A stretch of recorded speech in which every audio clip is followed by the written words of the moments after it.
नमस्कार दोस्तों, आज हम आपको एक ऐसी कहानी सुनाने जा रहे हैं जो रहस्य, रोमांच और सस्पेंस से भरी हुई है।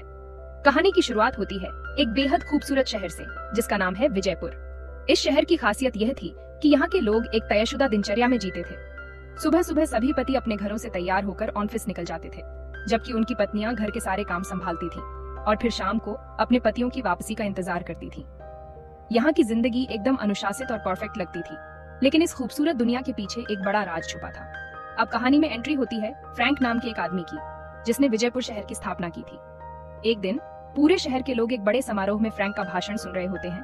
तभी वहां मार्गरेट नाम की एक महिला आती है। वह सीधे फ्रैंक की ओर देखती है और कहती है, मुझे सब पता चल चुका है। उसके इतना कहते ही पूरे शहर के लोग चौंक कर उसे देखने लगते हैं, लेकिन इससे पहले कि कोई कुछ समझ पाता, मार्गरेट का पति तुरंत उसे पकड़कर वहां से ले जाता है। इधर फ्रैंक दोबारा अपना भाषण चालू कर देता है और सभी का ध्यान फिर से भटक जाता है। अब हमें कहानी में ग्लास नाम की एक लड़की दिखाई जाती है। वह मार्गरेट को लेकर काफी चिंतित हो जाती है और उसका पीछा करते हुए उसके घर तक पहुंच जाती है। वहां वह देखती है कि मार्गरेट का पति उसे जबरदस्ती एक दवाई खाने के लिए दे रहा होता है, लेकिन मार्गरेट उसे खाने से मना कर देती है। ग्लास को यह सब देखकर थोड़ा अजीब लगता है, लेकिन वह बिना कुछ कहे वहां से अपने घर लौट जाती है। अब अगले सीन में हमें कई महिलाएं एक साथ बैठी हुई नजर आती हैं, जो मार्गरेट के बारे में चर्चा कर रही थी। वे एक दूसरे से कहती हैं कि मार्गरेट के साथ बहुत बुरा हुआ था। वे बताते हैं कि उसका एक बेटा था जिसकी मृत्यु एक दूरस्थ इलाके में हुई थी और तभी से वह काफी परेशान और डिप्रेशन में रहने लगी थी। इसी कारण वह कभी कभी अजीब हरकतें करने लगती थी, जिससे बाकी लोग उसे थोड़ा अलग नजरिए से देखने लगे थे। अब यहाँ पर एलिस भी मौजूद होती है, जिसे यह सब सुनकर थोड़ा अजीब लगता है, क्योंकि उसे खुद भी पिछले कुछ दिनों से काफी अजीब सपने आ रहे थे। अपना मूड ठीक करने के लिए वह एक चलती बस में बैठ जाती है, जिसमें कई औरतें बैठी थीं और वे किसी बड़े हॉल की ओर जा रही थीं। लेकिन एलिस को अभी पूरा शहर घूमना था, इसलिए वह बस से नहीं उतरती और बस में ही बैठी रहती है। बस आगे बढ़ते हुए शहर की सीमा से बाहर निकल जाती है और सुनसान रास्तों पर चलने लगती है। तभी बस के ड्राइवर को आसमान में एक विमान दुर्घटनाग्रस्त होता दिखता है और वह विमान रेगिस्तान की ओर गिरता है। एलिस तुरंत ड्राइवर से कहती है कि उसे वहां जाकर मदद करनी चाहिए, लेकिन ड्राइवर मना कर देता है और कहता है उस रेगिस्तान में कोई भी महिला अकेले नहीं जाती, वहां जाना खतरे से खाली नहीं है। लेकिन एलिस को लगता है कि शायद विमान में कोई जिंदा व्यक्ति होगा जिसे उसकी मदद की जरूरत पड़ सकती है। अब हम देखते हैं कि रेगिस्तान में उस प्लेन को ढूंढते हुए एलिस काफी दूर तक निकल जाती है।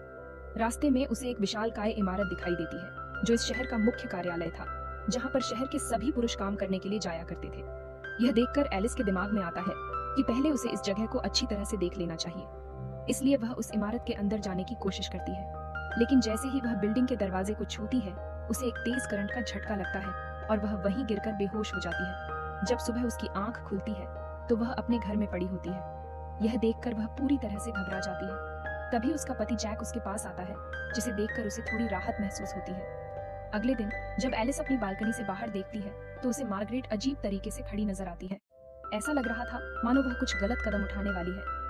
एलिस जल्दी से भागते हुए उसकी तरफ दौड़ती है, लेकिन मार्गरेट तब तक अपने गले पर वार कर चुकी होती है। इससे पहले कि एलिस कुछ कर पाती, कुछ लाल कपड़े पहने हुए लोग आते हैं और मार्गरेट को वहां से ले जाते हैं। अब यह सब देखकर एलिस और भी ज्यादा बेचैन और डरी हुई महसूस करने लगती है। इसके कारण उसकी और जैक की जबरदस्त बहस हो जाती है। बहस के दौरान जैक कहता है कि उसे डॉक्टर को दिखाने की जरूरत है। अगले दिन जैक उसे डॉक्टर के पास लेकर जाता है।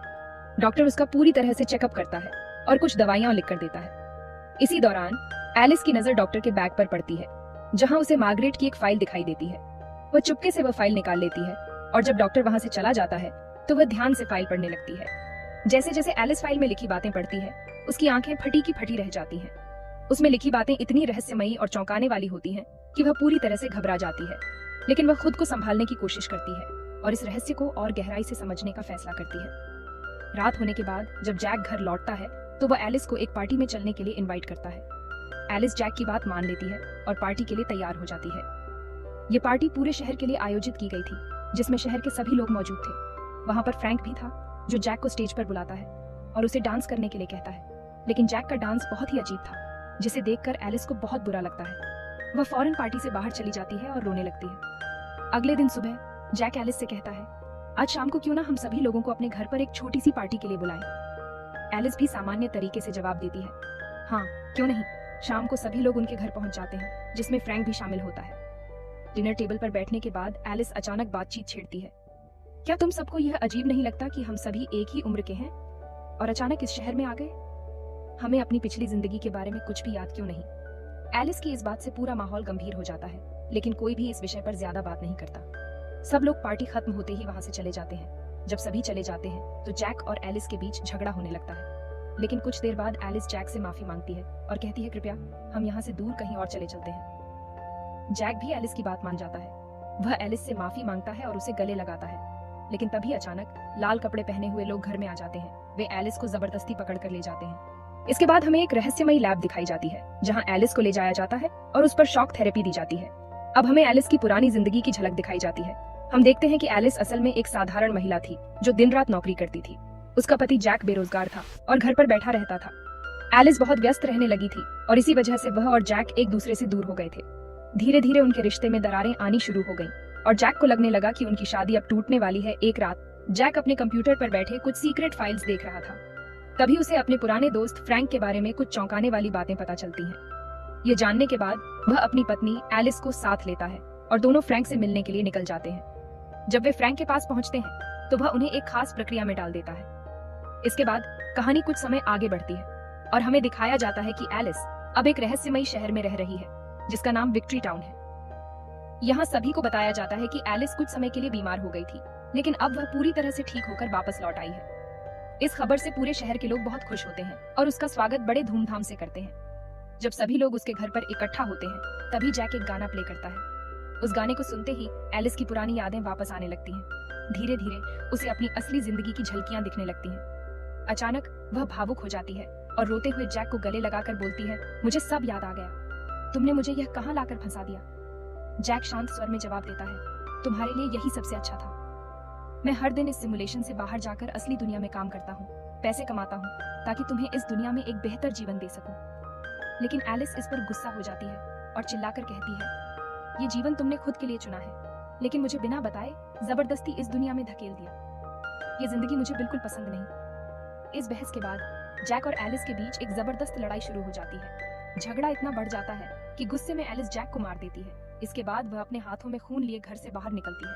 पूरे विक्ट्री टाउन के लोग उसे घूर रहे होते हैं। तभी एलिस को पकड़ने के लिए कुछ लोग आते हैं जो डॉक्टर जैसे दिखते हैं। इसके अलावा बहुत सारे लाल कपड़े पहने हुए लोग भी वहाँ मौजूद होते हैं। अब एलिस को एहसास होता है कि अगर उसे यहाँ से बचना है तो उसे तुरंत भागना होगा। जैसे ही वह भागने लगती है पूरा शहर उसे रोकने की कोशिश करता है, क्योंकि अगर एलिस असली दुनिया में चली गई तो वह सरकार को इस पूरी रहस्यमयी दुनिया के बारे में बता देगी और ऐसा होते ही फ्रैंक की बनाई हुई यह दुनिया पूरी तरह खत्म हो जाएगी। इसलिए पूरा विक्ट्री टाउन एलिस को रोकने के लिए उसके पीछे पड़ जाता है। लेकिन एलिस सभी से बचते बचाते, छिपते छिपाते भागती रहती है। आखिरकार एलिस उस गुंबदनुमा संरचना एग्जिट पॉइंट तक पहुंच जाती है जो उसे असली दुनिया में वापस भेज सकता था। लेकिन जैसे ही वह इसे छूने वाली होती है उसके दिमाग में जैक के साथ बिताए पुराने खूबसूरत पल आने लगते हैं। वह कुछ सेकंड के लिए रुक जाती है, सोचती है कि क्या वह सही कर रही है या नहीं। लेकिन फिर उसे अपनी असली जिंदगी की याद आती है। वह खुद से कहती है, मुझे अपने असली जीवन में वापस जाना होगा। यह सोचकर वह हिम्मत जुटाती है और एग्जिट पॉइंट को छू लेती है और इसी के साथ एलिस इस सिमुलेशन से बाहर निकल जाती है। तो दोस्तों, यह थी एक रहस्यमयी और रोमांचक कहानी।